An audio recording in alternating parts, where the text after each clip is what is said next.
Welcome everybody. It's good to see everybody. We have four, so we'll get started.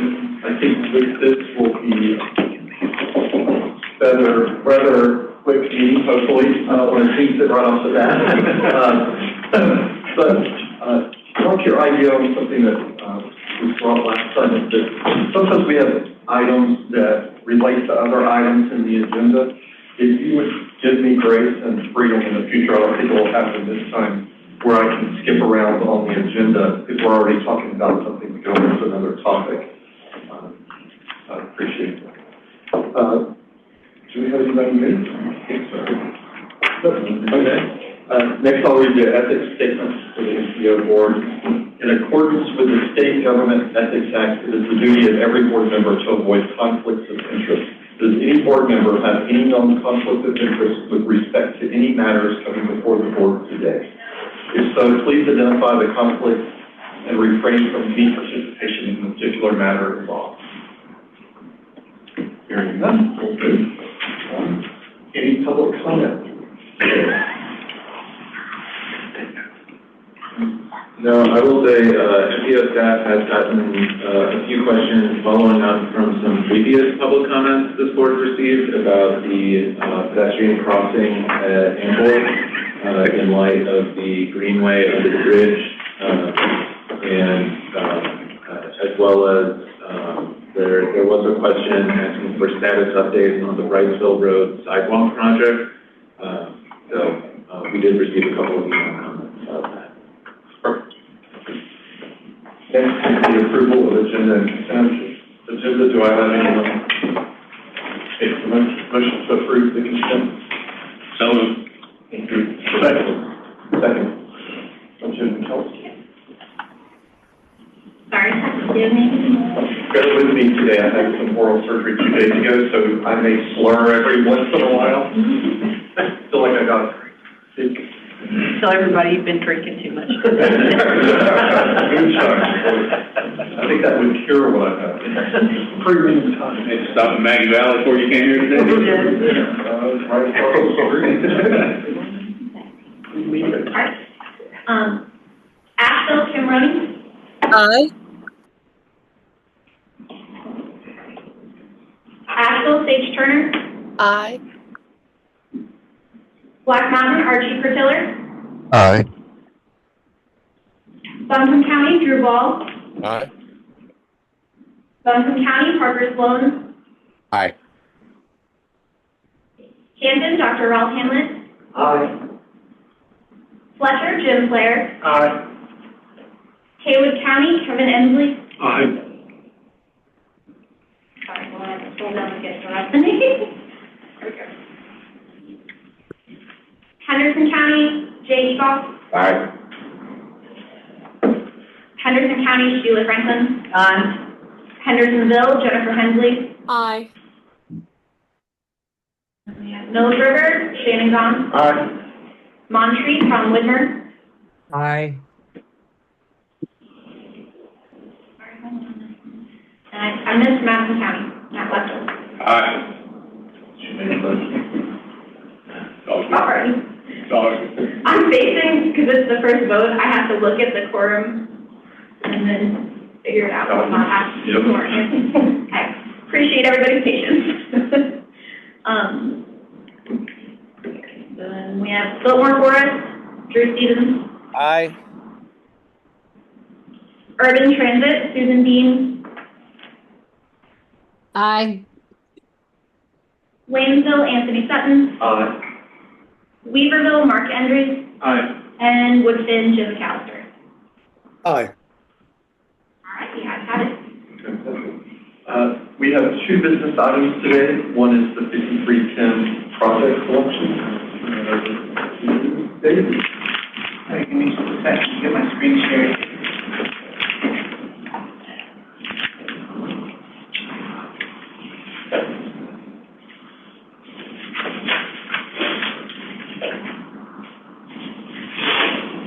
Okay, today before you have 5310 and chart scoring scenarios, where you'll be picking a scoring scenario in order to fund the tentative projects that were brought forward for 5310 and chart funding, starting with 5310.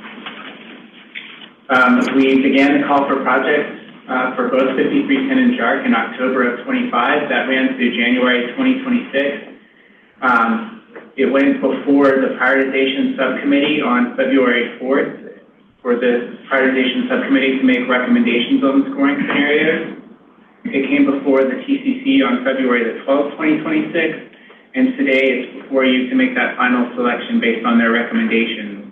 It'll come back before you on March the 19th in the form of a TIP amendment where you'll be approving the projects that are selected in today's scenarios. Just a general overview of 5310. 5310 provides funding to operate public transit services to improve mobility for seniors and individuals with disabilities. So that's the nature of the applications that you have before you today. We received a total of $486,152 to the Asheville urbanized area in 5310 funds. 10% of that went to the city of Asheville as an administrative fee, or $48,615, leaving us with $437,537 remaining for 5310 funding after that. We have $267,384, or 55% of those funds, to go toward traditional projects. And just as a reminder, that's a floor rather than a ceiling, so we have to spend at least 55% of the funding on traditional projects, which you'll see in just a second as we get to the types of projects that we have today. And then there's the remaining 35% of funding that can go to other projects, or $170,153.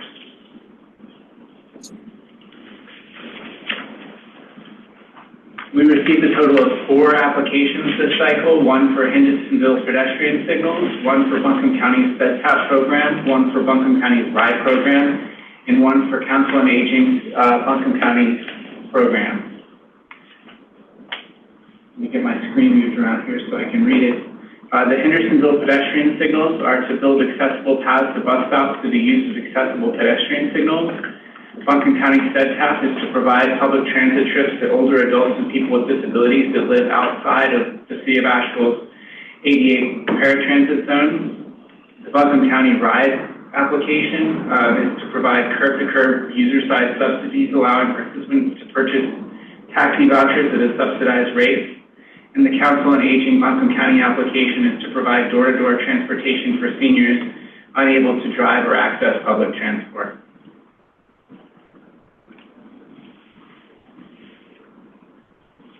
Can we just Sound. Are we able to move that? You can minimize it. Do it on my screen. No, No, that's I on think I can do the. it there. Sorry. No, you're fine. Yeah, it makes it a little difficult to read. Thank you, Austin. Out of the applications that we received for the traditional types of applications, we have a deficit of $163,518, meaning that we had that much in excess of the 55% of traditional funds. On the other types of projects, we had a surplus of $68,951. We created 3 different scoring scenarios for you to review today. Just as a starting point, both the prioritization subcommittee and the TCC have selected scenario 1 as their recommendation. So scenario 1 is to look at the amount of funding available and how much would be available if we were to fund all projects equally. And so we could fund all of the projects at 82% of their original ask and fund each project equally if we went with scenario 1. Scenario 2 would award the applications based on the points received during the scoring process, and projects are funded solely by point award. The highest scoring projects are funded until funding is diminished. Residual funding is awarded to the highest scoring project for which funding is available. So under that scenario, both the Hendersonville pedestrian signals and Buncombe County SEDTAP would be fully funded.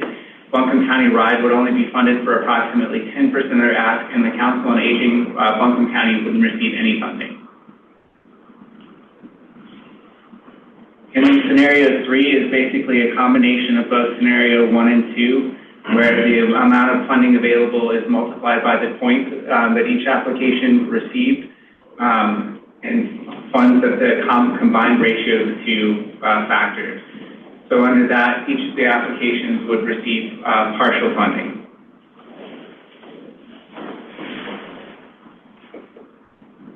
And again, the prioritization subcommittee and TCC recommended that we fund all applications equally at 82% of their original ask.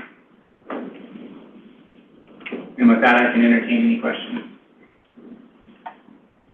Questions for Daisy?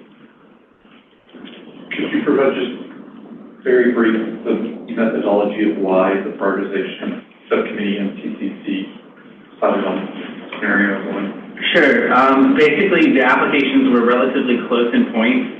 The differences in the applications really didn't amount to differences in quality of applications. The points deductions that both Buncombe County RIDE and Council on Aging received were more to do with the sustainability of the funding and if they would be able to continue if they didn't receive this funding. 95 points means that they, for the other two applications for Hendersonville pedestrian signals and Buncombe County set tap, means that they satisfied all the application criteria. The only points that they missed were 5 additional points that could have been achieved if they received funding for alternative fuels. Any additional questions?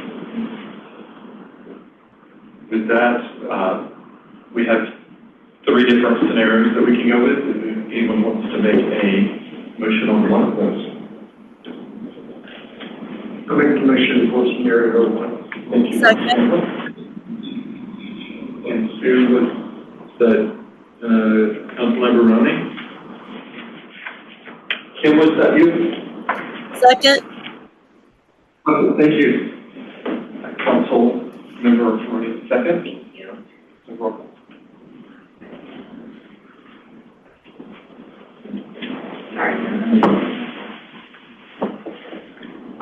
Asheville, Kimroni, Aye.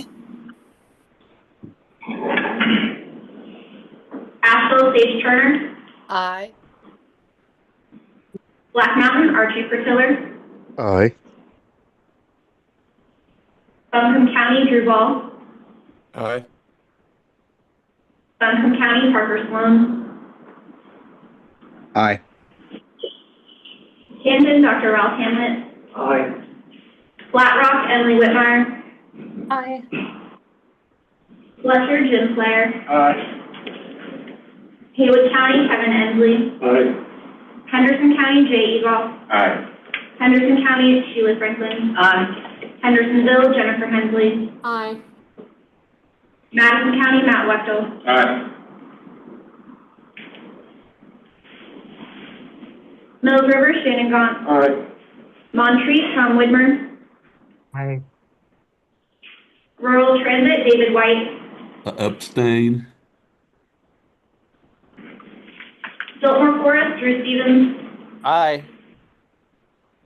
Urban Transit, Susan Dean, Aye. Waynesville, Anthony Sutton, Aye. Weaverville, Mark Andrews, Aye. and Woodson, Jim Callister. Aye. Yeah, I have it. Just want to make a point of clarification that abstain actually is a point in the affirmative. So the ayes have it. Next, we'll talk JARC, which is Job Access Reverse Commute, and our plethora of options. Okay. The Job Access Reverse Commute Grant Program is intended to fund the development and maintenance of transportation services designed to transport welfare recipients and eligible low-income individuals to and from jobs and activities related to their employment.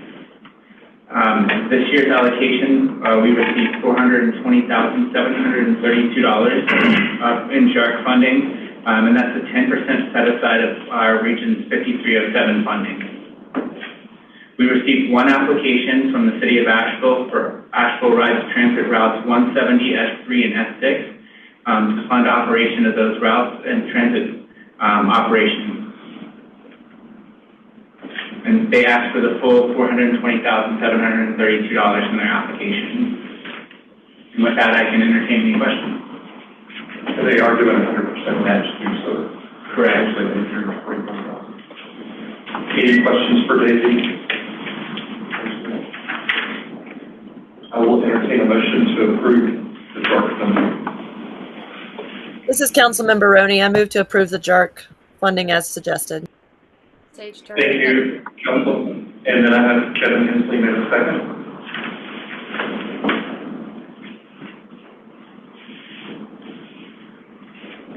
Moving right along. Axel Kimron. Aye. Axel Sage Turner. Aye. Black Mountain Archie Patillas. Aye. Buncombe County Drupal. Aye. Buncombe County Parker Sloan. Aye. Canton Dr. Ralph Hamlet. Aye. Flat Rock Emily Whitmire. Aye. Fletcher Jim Flair. Aye. Haywood County Kevin Ensley. Aye. Henderson County Jay Eagle. Aye. Henderson County Sheila Franklin. Aye. Hendersonville Jennifer Hensley.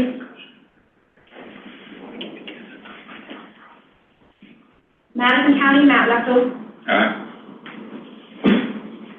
Mills River Shannon Gott. Aye. Montreat Tom Widmer. Aye. Rural Transit David White. Aye. Sorry. Biltmore Forest Drew Stevens. Aye. Urban Transit Susan Dean. Aye. Waynesville Anthony Sutton. Aye. Weaverville Mark Andrews. Aye. And Woodson Jim Callister. Aye. You guys have it. Thank you. I would like to say that it's 1:20 and we have finished the business portion of our meeting. So thank you, everyone. Next is starting with informational items, the bike advisory. Okay, and that's the only information item we have today.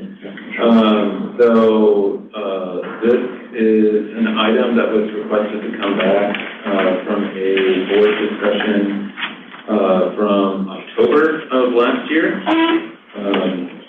And so just to note the long and winding roads we took to get here. In April of last year, the Citizens Advisory Committee recommended to be dissolved due to low attendance. That was also recommended by the TCC. The MPO board tabled the recommendation to dissolve the Citizens Advisory Committee. And part of the discussion that we had was that if that committee went away, there would be basically no opportunities for direct involvement at the MPO for the public.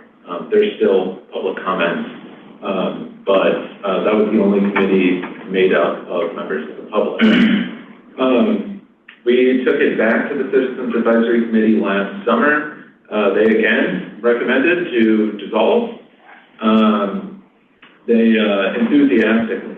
And along with that, and consistently, they recommended, we brought back the points about public involvement at the MPO. They made a couple of suggestions of one, either adding at-large seats to the prioritization subcommittee. I think we discussed adding, I think it was 4 seats of the public to the prioritization subcommittee. Or adding a bike ped advisory committee. So we had a discussion at the prioritization subcommittee. They did not recommend adding at-large seats to the subcommittee. And we brought this item back in October, and the MPO board approved dissolving the Citizens Advisory Committee and requested that we explore the idea of a bike ped advisory committee at the MPO. A little bit about that and how that would potentially incorporate into the MPO. So again, we would see that as kind of filling the void in some way at the Citizens Advisory Committee. We would also use that to replace the Hellbender Regional Trail Work Group.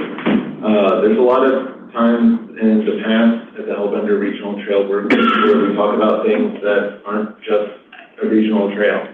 And so making it more general like PED, we would see that as just a kind of a bigger umbrella for that group.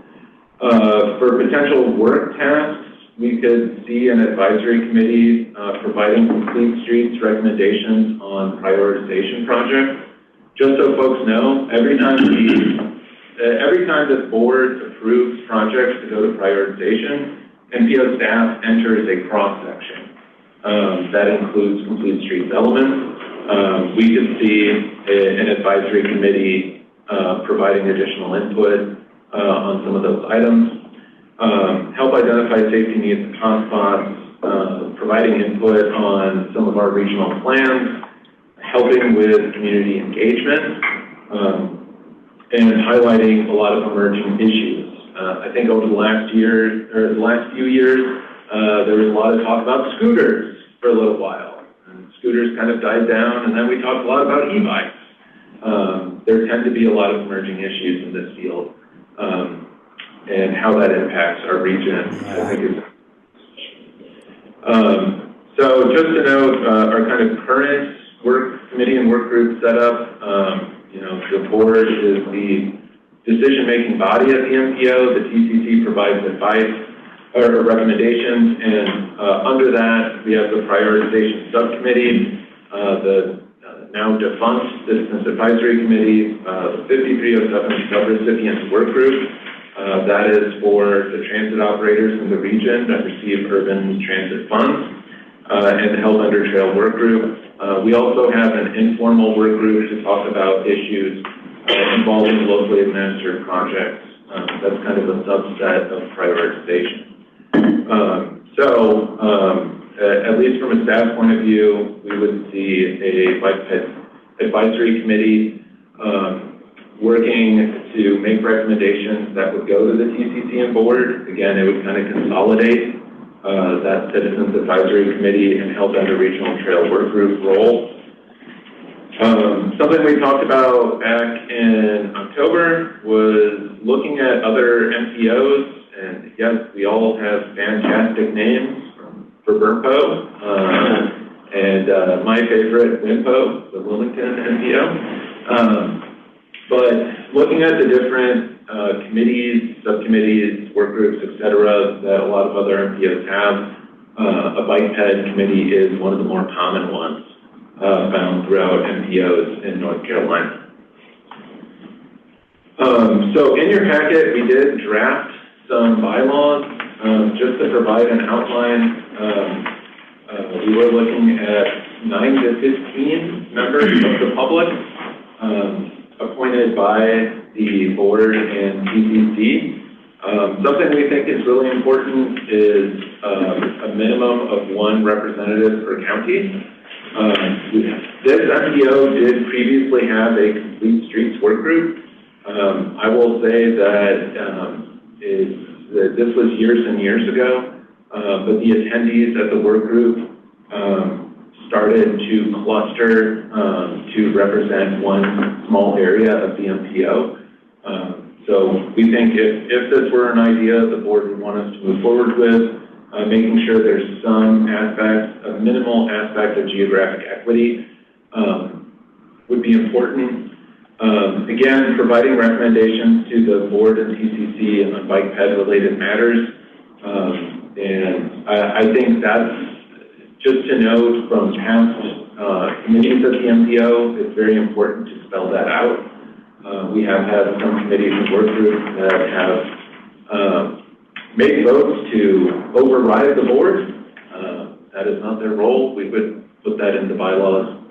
And in general, in talking with some of the other MPOs that have this committee set up, something they've noted is just providing a regional forum for bike ped stakeholders has been one of the central roles. I know for me personally, I've gotten questions from people at the Fauna Flora Trail asking me to, provide who were the people who helped push the Acosta Trail, and what were the things that they did, and other groups like that, trying to learn from successes around the region.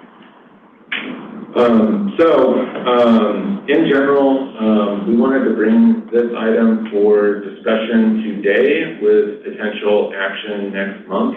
We do see this as a structural change to the MPO, so we want to make sure we are getting everyone's input on this. I will say the discussion at the TCC had several different perspectives. I think we had some people who felt that this would be a good thing to add to the MPO's workload. There was discussion that we do need to provide a place for the public to be directly involved in the MPO. Public engagement is part of what we're required to do in some form or fashion. As part of the Citizens Advisory Committee members' suggestion was that there's a lot of our smaller communities that might have people who want to have something like this in their communities, but there's not really enough going on to sustain them, and it might work better as kind of a regional forum or committee to keep some of that momentum and keep getting input from some of our smaller municipalities. I will say there were some members of the TCC that were concerned about having members of the public get too directly involved in MPO matters and anything related to project design. They were concerned that that would ultimately be kind of a distraction from their work. Quite a few people brought up the concern that we would be having a committee just to have a committee. I think that was what a couple of people noted, but that was the general discussion at the TCC regarding this item. So for this month, we are looking for any feedback and suggestions on this idea. And again, we do anticipate moving this to action next month. Mayor McAllister, you have your hand raised. Thank you. I was looking at the proposal of the composition. It looks like it would be general rather than a town or an organization gets a seat. Did I read it correctly? Correct, yes. But that's, again, in terms of the bylaws that are in your packet, we just wanted to give you all something to chew on and spit out what's not wanted. Jim, I think I can answer. I had two items to discuss about this. First is putting guardrails on what they can and cannot do, which is an obligation, scope, and limitations that they would not be part of the budget or step on the toes. The second recommendation I would be is that 4 of those seats should be appointed by the county commissioners of each of the counties, right? To even it out, 1 per commission, 1 per Haywood, 1 per Madison, and 1 for Buncombe, if that's consistent. And that would help keep it regular, plus keep it diversified across the county. The biggest point on that, 9 to 15 members, that's a wide swath. Do you want to keep it? I've learned that smaller groups work better. So I would tend to keep it more toward 5 members. But then you have 4 that have already been committed by the county commissioners. Right. I would just, on that note, sorry, the 15 we felt, any more than 15, and with the general turnover we see in committees, we would be having calls for membership very, very frequently. The reason I are doing that is they have a better understanding of the individuals in their own communities that are more passionate. And I'm sorry I keep interrupting you, Jim. No, your audio, I'm breaking up. Was there any discussion about, well, let me just say what's on my mind. You know, in Woodfin, we're building these 2 giant parks to hopefully be connected by some of the longest, best greenways. We've got an amazingly active park committee. The biking community in Woodfin is huge. I I'd advocate for maybe a town having a seat. Maybe I don't want to be greedy, but, and I know also that I could appeal to the county commission to appoint somebody from Woodfin, but I was curious if y'all had any discussion about assigning seats permanently to a town or community, or whether y'all thought that was not a good idea. We have not had that discussion. I'd be curious if anybody else has a thought on that, but not that big of a deal. Thank you. I get one recommendation I'd make is I'd keep it an odd number as a mayor of Mills River. Sometimes it's crucial, even if you're just asking for consensus, to have a tiebreaker there somehow. Just to be honest, move stuff along a lot faster. Keep them table and table and table. I just had a couple of thoughts just when y'all first put it out there. The members that are elected by the public, and that's who we represent. And and then like Anthony was saying, a large board gets pretty unwieldy. That's what I've found. I've been doing this for 20 plus years, so it's, smaller the board, the better. But you get a pretty big board, it's kind of hard to, but that's just my knee-jerk reaction. I'm just hearing this off the bat. Would 9 be kind of the right size in your opinion? Yeah, I agree. Yeah, the smaller, 7 to 9, yeah. Or appointed by county commissioners, that would be 5 at large. For the smaller communities that have more 5. And it does seem like, actually, when elected officials are appointed to this, it's sometimes they don't even come. We see that a lot, and it's like appoint somebody that's going to show up, and so we can have quorums and everything. I know that's a problem with the RPO, but I'm sure it is with the MPO too at times. So it certainly has been at times. Just a weird coincidence today, we do have record attendance. Congratulations. But just a different thought. I know on the MPO, a seat is assigned to the town of Woodfin, and it's supposed to be an elected official. On a subcommittee like this, I wouldn't see any reason they would need to be an elected official. It should be somebody who's active in leading in the community in this area. So I wouldn't want to do it that way for that reasons you just said. That's the point, is that the county commissioners of those know that the members of the public that are most passionate. I know we all know who's most passionate about this, would be willing to work on it. They're more knowledgeable and more passionate, exactly. I like those sentiments. Yeah, and I'll just make a quick note of some of the work tasks we outlined are things we're trying to spare the prioritization subcommittee from.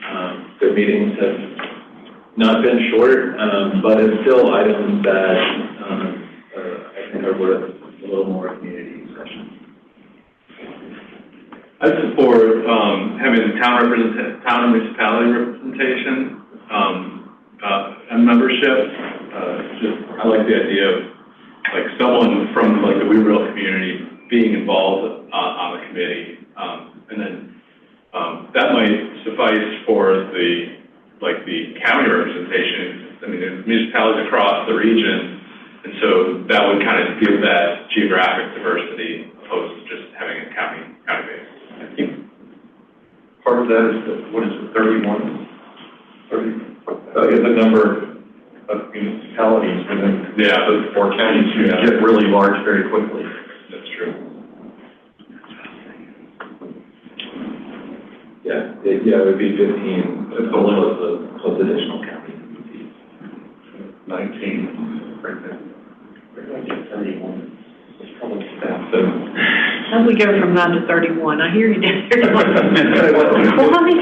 well, for where I get that from. With the municipality, you wouldn't need the county one, so I guess you're talking 15 is the number of municipalities. But that leaves out people that aren't in it. I'll promote it and try to get someone and we build it nominate. Right. That would be 4, then there's 5 at large. Mm-hmm. And And there's different communities that have more passionate people about liking than others. Exactly, yes. Like in Haywood County, it's not, there's two communities that have people who are passionate about bike riding, the other two. It needs to be 2-year seats, so if somebody's, they can rotate them in and out, even the county representatives could be, the whole nine could change every 2 years, you know, potentially. Wouldn't necessarily, but potentially. If somebody come along and just could represent a little bit better and have a little bit more knowledge, and they could don't want to get bumped out, somebody like that. Maybe adding a participation requirement too, so that if a municipality or somebody's holding something and that person's not showing up, attending, and providing benefit to the committee, that the committee, under guidelines, would look to replace that person if they can't. Yeah, and we have a similar clause in the prioritization subcommittee bylaws of 2 consecutive unexcused absences leads to automatic reconsideration. So, Life happens, but if it's too much, then replace it with somebody who can benefit the committee more. Any other discussion? Does that give you? that's great. Time to work on?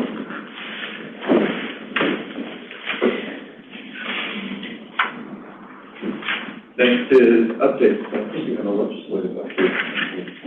Yeah, we can do that after. Okay. We'll do Division 13 updates. All right, Division 13 construction progress updates. I-26, the Blue Ridge Parkway Bridge demolition is complete.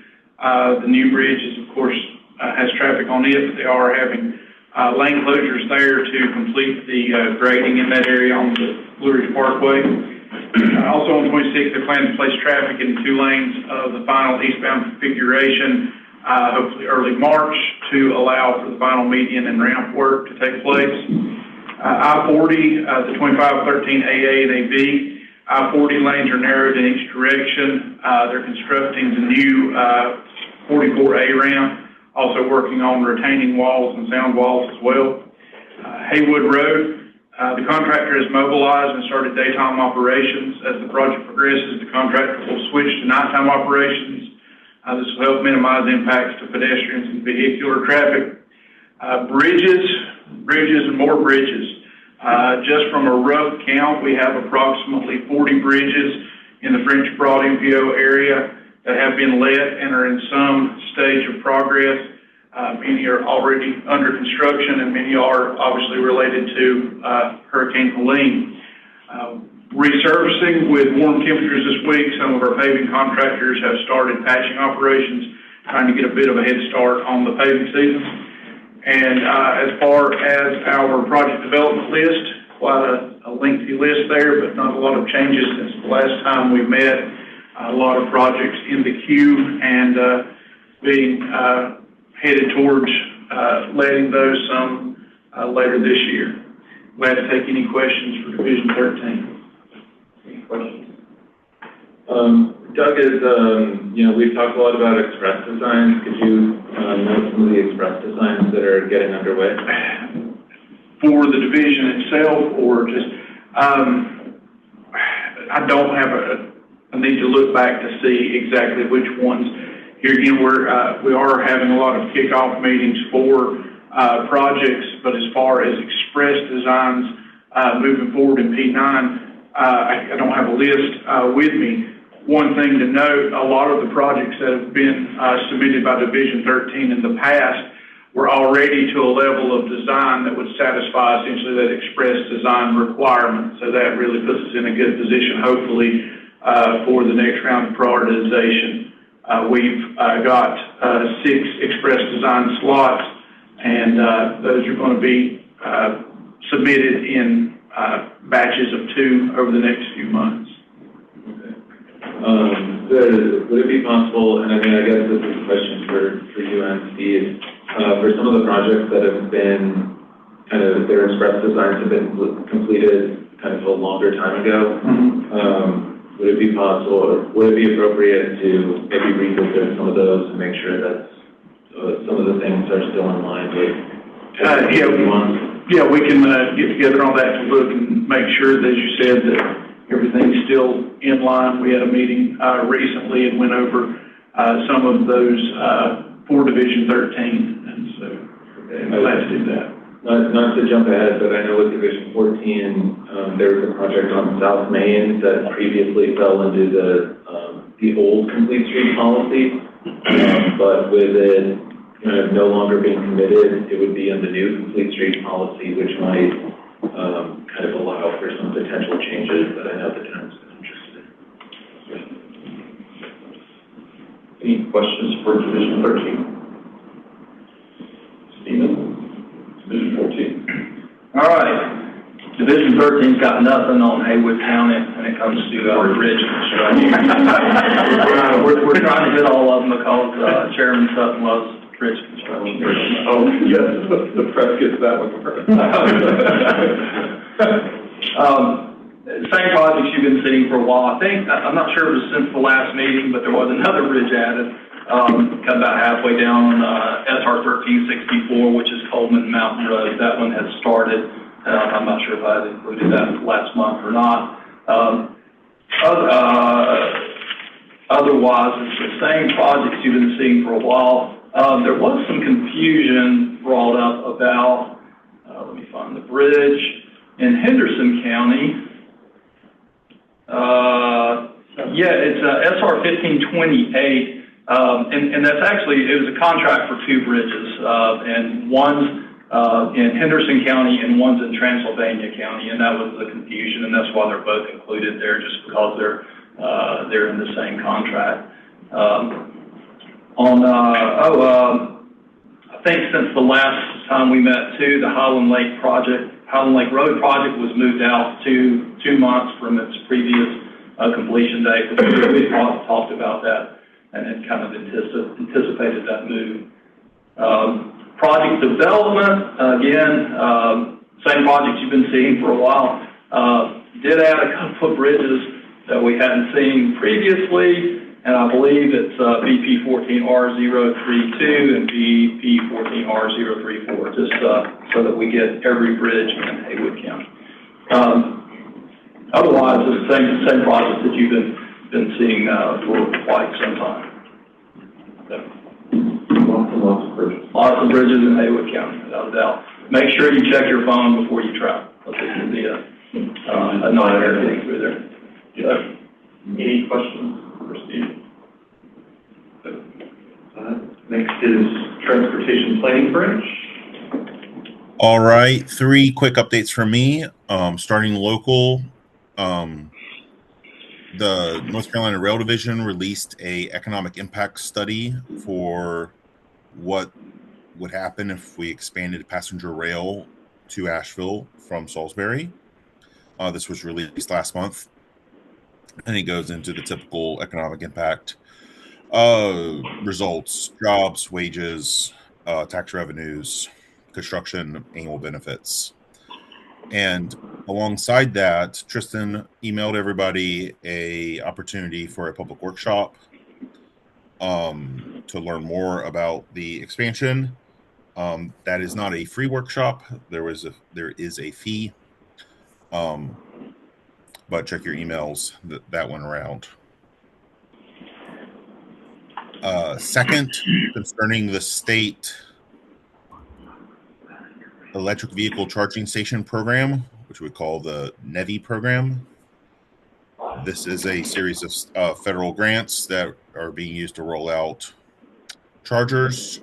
And in October, they released a change of rules allowing us to have more flexibility to locate what businesses we will partner with to help pay for, subsidize the building of charging stations.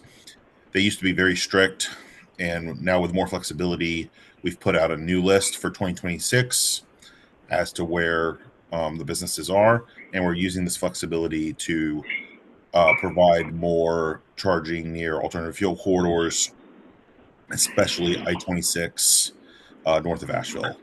I believe several locations were picked.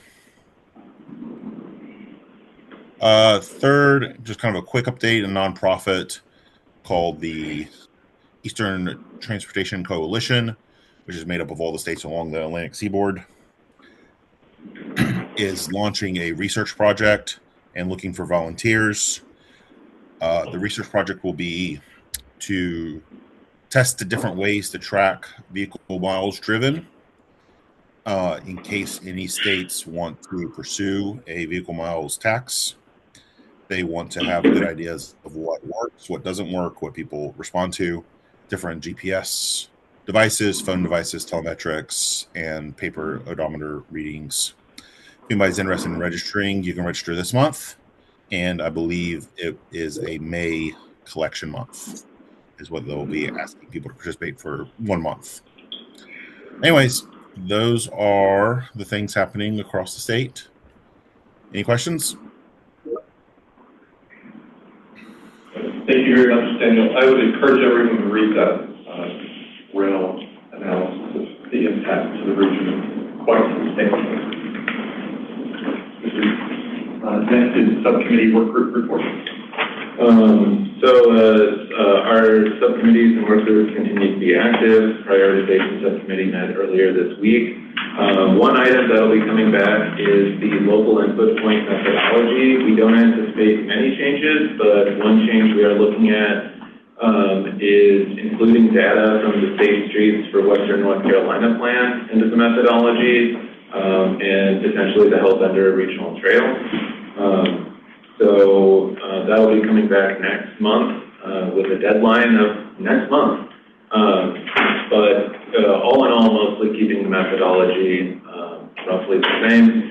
The 5307 subrecipients work group met earlier this week and discussed the awards coming up, some of the active grants that are going on, as well as a shared drive to provide more document examples across jurisdiction and transit agencies.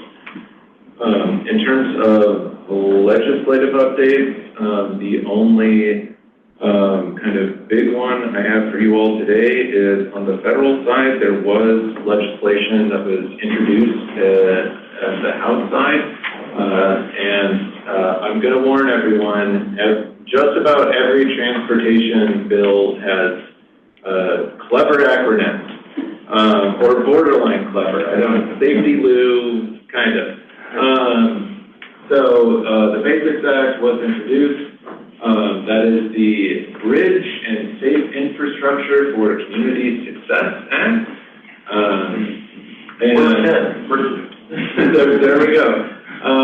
But as it says, there's a big focus on bridge maintenance and replacement to catch up with kind of the national backlog of bridges. Road safety plays a huge part in what was introduced. Another part, support for metropolitan and rural planning organizations. Part of that support in the bill would be lowering the percentage needed on local dues. And there is an emphasis on delivering projects more quickly. Sounds great. Again, that was introduced in the House. I will say that the little bit of my understanding is we anticipate a lot more bills coming out. I wouldn't say this is one that seems to be in the lead or likely to be the bill that replaces the current transportation law. So we anticipate more bills coming soon, but kind of the first one out of the gate is the Basics Act. And we'll send out more information that's been sent out from the Association of FBOs. So other updates, walk to school event at Fisk Elementary. Actually, that was a week ago, my apologies. But that was held recently, and that's in Transylvania County. I need to update my date. Sorry, Sandy. Winter Bike to Work Day, not tomorrow, that's also last week. But that was a big success. There were 3 stations throughout Nashville, and people who were commuting by bike on a very cold morning got donuts or hot chocolates or coffee. I helped out at one of the stations. I did not bike, and I still consume hot chocolate. Also coming up, new member orientation. We only have one new board member this year, so it's going to be very customized. Better be. That'll be coming up March 5th at 3 p.m. We'll send out more information. You all should have received an email about the WNC Rail Committee Conference coming up on March 18th. Please attend if you can. That'll be, we'll send out more information as it comes out. Also to note, the FBRMPO conference is being hosted by MPO staff. That's coming up May 6th through May 8th. I will have at least 100 or so, a minimum of 100 attendees, because I think that's how many presenters we have total. That event generally draws somewhere between 500 to 800 attendees per year. And there will be a reception Wednesday night at the Grove Arcade. Please put this on your agenda. It would be very nice to have all of our members there for the reception. Absolutely. Also note the regional ITS plan is underway. So that is one of the regional plans with the intelligent transportation systems. There's a heavy focus on things such as signals and also signage and other things that are a little more out of the box for our region. That was a recommendation that Federal Highways made to the MPO to undertake. So we did budget some of our COVID response funds to that effort. So there will be more on that over the next year. And there will be a makeup Buncombe County PIP plan meeting. I don't think the official word has gone out on that, but that was scheduled and posted into weather.